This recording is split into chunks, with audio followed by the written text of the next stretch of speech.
कांग्रेस की ओर से विवेक तन्खा को राज्यसभा उम्मीदवार बनाया गया है। सोमवार को वे विधानसभा पहुंचकर नामांकन दाखिल करेंगे। प्रदेश कांग्रेस के अध्यक्ष कमलनाथ भी इस दौरान मौजूद रहेंगे। राज्यसभा उम्मीदवार बनाए जाने पर विवेक तन्खा ने कहा कि मुझे इस पर पहले से ही विश्वास था, क्योंकि कांग्रेस में 2 टर्म की पॉलिसी है। हमने अपने कार्यकाल में अच्छा काम किया है। हमारी राज्यसभा की कश्मीर स्पीच देश ने सुनी। इन्हीं सभी मुद्दों पर राज्यसभा सदस्य विवेक तन्खा से खास बातचीत की है हमारे संवाददाता आमिर खान ने।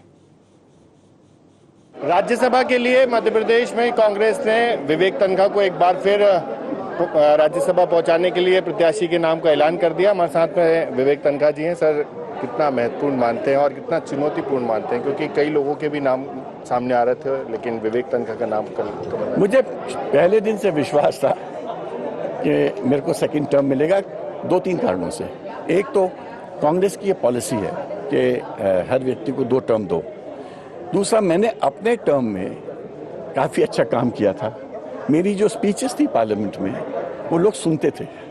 जो मैंने कश्मीर पे बोला था वो पूरा देश सुन रहा था और मुझे पूरे देश से समर्थन मिलता था। जो मैंने कश्मीर पे बिल लाया वो भी एक इतिहास था। पहली बार कश्मीरी पंडितों को लेके किसी ने एक सलूशन पार्लियामेंट को दिया है। तो इस प्रकार की मैं अक्सर हरकतें करता था, तो उस हरकतों से सब लोग परिचित थे और सबको पता था कि विवेक तन्खा का दिमाग अच्छा चलता है और कंस्ट्रक्टिव भी है। तो मुझे इसलिए पता था कि क्योंकि एक अच्छा आदमी अच्छा काम कर रहा है तो उनको कोई आपत्ति नहीं होगी उसको कंटिन्यू करने में। कोविड समय का जो काम है उसको लेके तो मेरे हाईकमांड ने मेरी सराहना की थी ओपनली। जिस तरह से मैंने हजारों लोगों की जान बचाई, जिस तरह से मैंने मध्य प्रदेश और छत्तीसगढ़ के जो दीवारें लगी थी मैंने गेट्स खुलवाए।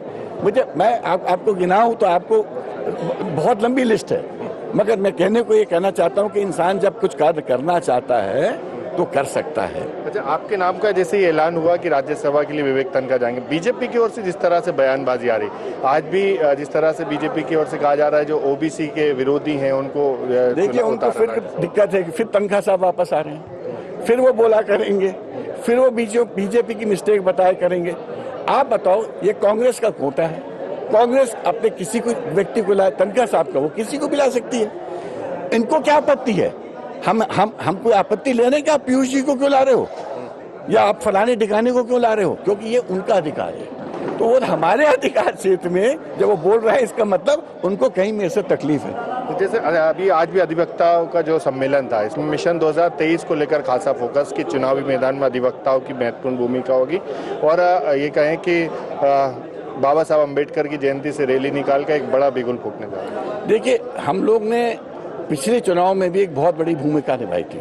आपको याद होगा जबलपुर में अप्रैल के माह में 18 में हमने जो रैली की थी जिसमें पूरे शीर्ष नेतृत्व आया था, कानून का भी और राजनीति का भी, और वहां से हमने बिगुल बजाया था। तो वो बिगुल बजता रहा था दिसंबर तक और ये लोग बाहर हो गए। अब हम वो बिगुल फिर बजाएंगे 16 नवंबर को। बहुत धन्यवाद। तो ये थे हमारे साथ में विवेक तन्खा, जिन्हें राज्यसभा के लिए प्रत्याशी का ऐलान उनका हो चुका है कांग्रेस की ओर से और कल नामांकन जमा करने जाएंगे। इसके साथ ही उनका कहना है कि मिशन 2023 में अधिवक्ताओं की महत्वपूर्ण भूमिका रहेगी और जिस तरह से पिछली बार 2018 में कांग्रेस की सरकार बनी थी, अब 23 में कांग्रेस